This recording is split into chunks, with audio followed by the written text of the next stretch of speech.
Welcome to the second installment of NV Tech Times. I'm excited to share some updates with you for instructional technology that Steve and I have found over the past few weeks. My first update has to do with Google Forms. If you're not familiar with Google Forms, it is an option in the Google Drive where you can create surveys and assessments that allow you to gather data from different users. The first update is that they now provide more themes for you to choose from in order to improve the appearance of your form. Before there used to be about 7 to 10 themes, and now there are more themes to choose from, more color options, and so on. So again, it really allows you to improve the appearance of your forms. The next update is that they have included a search the menu feature under the Help tab in Google Forms, and pretty much it allows you to type in anything that you're looking for and provides quick access for you to that in the Google Forms. Probably my favorite update so far is that you can actually now randomize the order of questions in a form.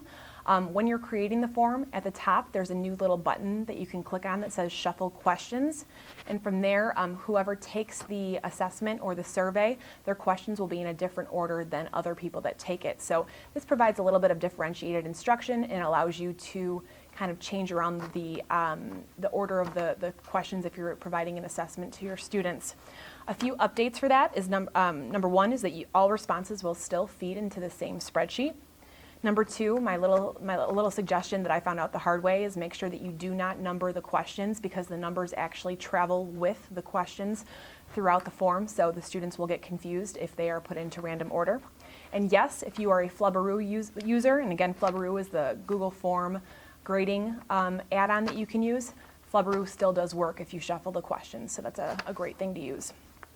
The next update is that now you can also make sure that only one person responds to a form, and they will never have the option to do it again.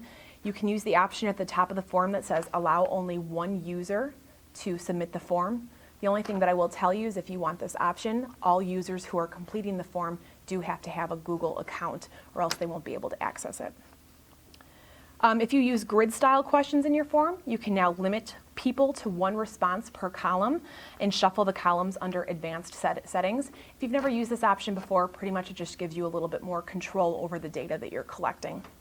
And lastly, when you're sending the form to others, you can now create a shortened URL to share.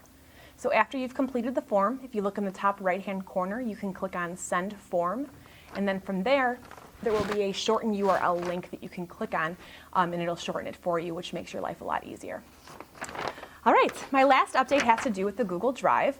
If you're a Google Drive user, you may have already done this, so I apologize if you have, but over the summer they have updated the Google Drive, and pretty much they did not switch it over for all users. You had the option to click on Experience the New Drive. If you have not done so already, we recommend that you do so within the next few weeks, because we're assuming, just knowing how Google works, that they will switch it over for you one day and you'll log in and it'll just look completely different.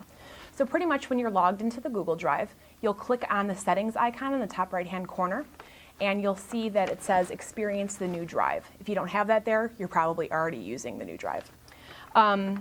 The big difference that you'll see is that Shared with Me actually is now labeled as incoming on the new drive. It's the same exact thing. All of your stuff that's been shared with you will be located in that section of the Google Drive. Probably one of my favorite features is that it gives you some easier options when it comes to sharing links. You can just highlight a folder or a link, a folder or a document, and pretty much click on the top, and it actually gives you the direct link. So it's much more efficient and I think easier to use as you're going through it. That's it for today's NV Tech Times. Thank you for listening. If you have any questions, come visit Steve and I.